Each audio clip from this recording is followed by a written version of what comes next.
ele pode construir, e com esse briefing mais redondo é muito mais fácil para um arquiteto que não está acostumado a fazer um prédio desenvolver um projeto legal. O que falta nas incorporadoras grandes, eu acho, é justamente esse passo anterior do desenvolvimento do produto. E você também falou na pergunta passada de uma coisa bastante interessante que me chama a atenção. Eu estava vindo para cá, estava conversando com o Valdemar Faria, que é um consultor. Ele é nosso colega aqui na UTV, apresenta um programa, o Q3, que é sobre gestão, sobre qualidade, toda quinta-feira às 11 horas aqui na UTV. É também amigo pessoal meu. E a gente estava comentando, ele comentou uma coisa engraçada, ele acabou de comprar um grande apartamento de uma grande construtora. E ele falou assim: Gilberto, eu estive pesquisando, você sabe qual é o preço médio de uma joia na Tiffany's? Mas não sei, não faço a menor ideia. Ele falou, por incrível que pareça, é R$5.000. Que é um valor, né? Um valor alto, mas enfim. Lógico que tem joias lá de 100, 200, 300, mas é um valor médio de uma joia na Tiffany's é R$5.000. E você parou para pensar, qual é o preço médio de um apartamento? Quantas joias, quantos preços médios de uma joia Tiffany significa? Se o apartamento custar R$500.000, que é um valor médio hoje de um apartamento de médio e alto padrão em São Paulo, nós estamos falando aí de 100 vezes o valor de uma joia da Tiffany. E o atendimento das imobiliárias, das construtoras, não é nem um terço, segundo ele, do atendimento que você tem quando você vai comprar uma joia de R$5.000 na Tiffany. Como é que você vê essa questão, principalmente como é que você vê essa questão de maneira geral, essa questão do atendimento das consultoras ao comprador, que a gente sabe que tem muitas críticas, e principalmente como é que deve ser o atendimento ao consumidor nesse tipo de projeto diferenciado, já que ele também é um consumidor diferenciado? Então, a gente tenta ter um relacionamento muito próximo com os clientes, primeiro porque são poucas pessoas, o prédio demora 1 ano e meio, 2 anos para ficar pronto, e durante esse período todo a gente tem uma proximidade com o cliente, ele liga para a gente toda hora, a gente faz reunião lá no escritório mesmo, então fica uma coisa bem informal, e ele acaba conhecendo até o dono da incorporadora e tal, e a gente acha que isso é muito importante. É difícil, acho que para todo mundo, todas as incorporadoras e construtoras, lidar com essa coisa de atendimento ao cliente, né?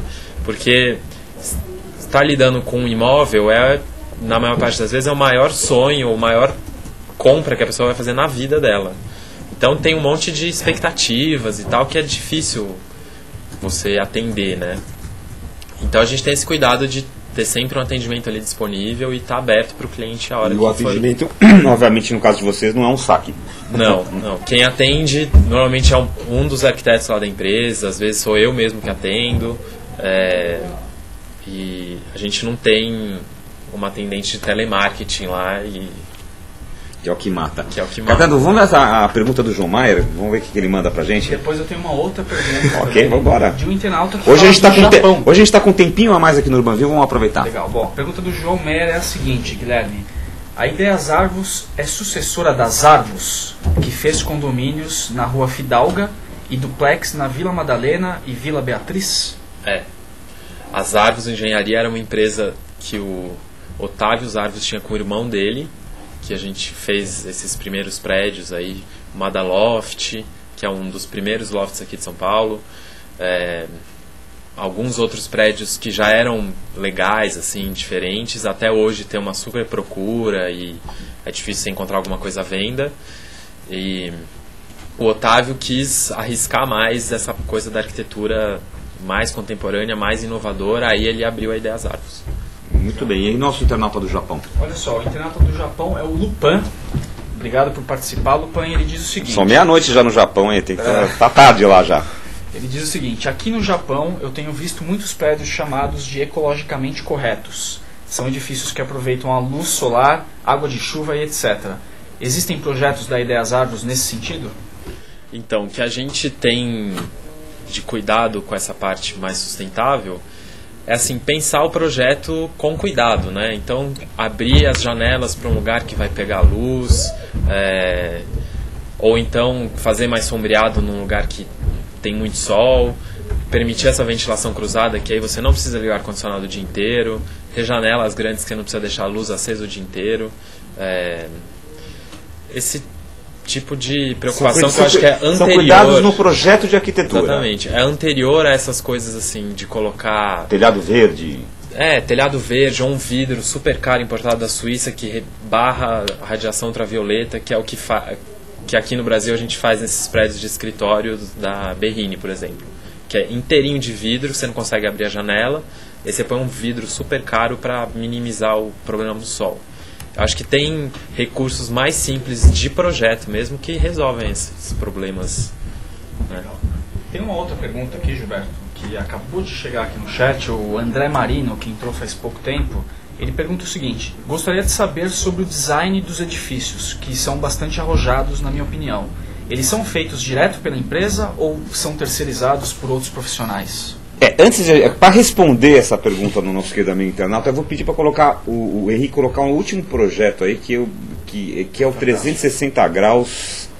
É um projeto realmente, como eu tenho que confessar que a minha admiração, fazia muito tempo que eu não vi um projeto que, ao mesmo tempo que me chocou, me encantou, né? Porque é um projeto total e completamente diferenciado. Você vai explicar para a gente um pouquinho desse conceito de 360 graus, e eu explicar, acho que você vai também responder a pergunta do nosso internauta aqui. Isso. E vai falar um pouquinho, e parece, voltando um pouquinho, Henrique, só no anterior, mais impressionante do que até a parte ali da varanda, são quase como caixotes, como containers apoiados. De quem é esse projeto? Respondendo até que a pergunta do nosso internauta, que pergunta se vocês mesmos desenvolvem internamente, utilizam projetos de terceiros. Então, primeiro respondendo a pergunta dele, a gente desenvolve o briefing do produto. O projeto são arquitetos diferentes que desenvolvem, que a gente contrata. Esse 360 graus é projeto do Isai Weinfeld, que é um super arquiteto aqui do Brasil, super conhecido e tal. E a ideia, primeiro ele chama 360 graus porque ele não tem fachada de frente e fundo. Todas as fachadas são iguais. Volta lá, Henrique, só na imagem da fachada, por gentileza. E ele também, ele está num dos pontos mais altos de São Paulo, ali no Olha a fachada aí de novo, também. Realmente, ele aqui, pelo menos nessas duas frentes que a gente vê aqui, ela não tem diferenciação. Exatamente. As outras duas também são desse jeito. Assim também. Muito interessante isso daí. E ele tem vista para a cidade inteira, porque ele está ali no alto da Avenida Serra Corá. E a ideia foi... A próxima imagem, só para encerrar, Henrique. Aí, aqui que é uma... Aí a varanda de um dos apartamentos grandes. Porque esse prédio a gente também tem unidades de tamanhos diferentes. Então a ideia é assim, casas suspensas, é o briefing do projeto. Então todos os apartamentos têm essas varandas grandes que chegam a 20%, 30% da área do apartamento. E o comprador e o futuro morador, ele pode entrar pelo apartamento pela varanda. Então ele sai do hall do elevador, entra na varanda e aí ele acessa o apartamento. Ele pode fazer isso ou acessa normalmente por uma porta normal. E esse prédio ganhou prêmios na Europa no ano passado de melhor projeto do mundo, em todas as categorias, num prêmio da revista Architecture Review. E já está em construção, está quase todo vendido. E assim, antes da gente lançar, teve muita crítica, muita dessas imobiliárias grandes que a gente ofereceu para comercializar. Falaram que não queriam, que isso aí não ia vender, ia ser Você vê como é interessante a visão de mercado, né? O mercado vai dentro dessa linha, e quando você apresenta uma coisa diferenciada, o coro é sempre assim, isso é muito diferente, isso não vai dar certo. E o prédio já está 90% vendido. A gente tem 10 apartamentos à venda e são 62 no total.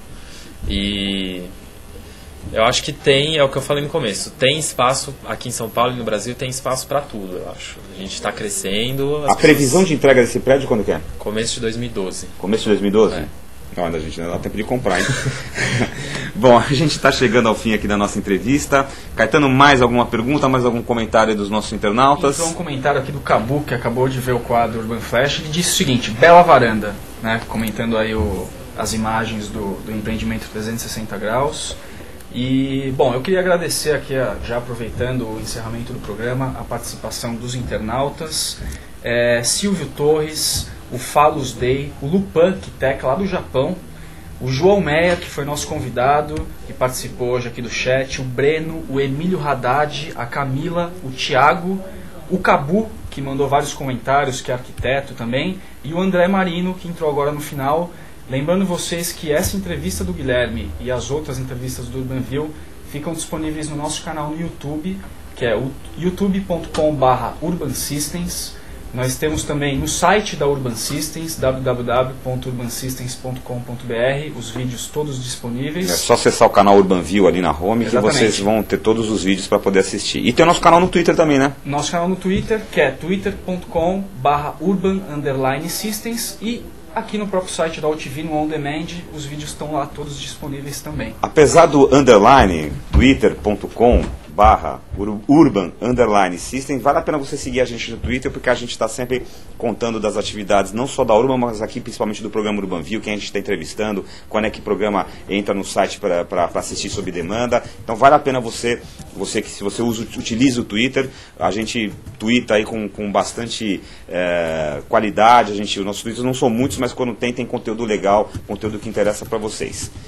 Eu queria encerrar a entrevista aqui agradecendo Guilherme Fioroto, da Ideias Aros. Obrigado, Guilherme. Obrigado, foi um prazer. E é isso, tomara que tenha dado umas ideias novas aí.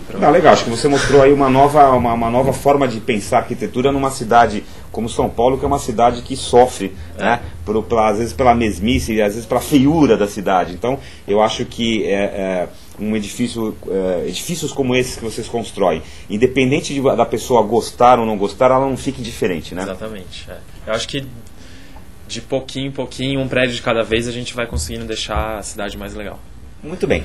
Gente, muito obrigado pela audiência. Obrigado uma vez por ter nos colocado na primeira semana de julho em primeiro lugar de audiência aqui na OTV. E a gente volta na quarta-feira da semana que vem, novamente ao vivo, com mais uma entrevista bem legal para vocês. Um abraço e até lá.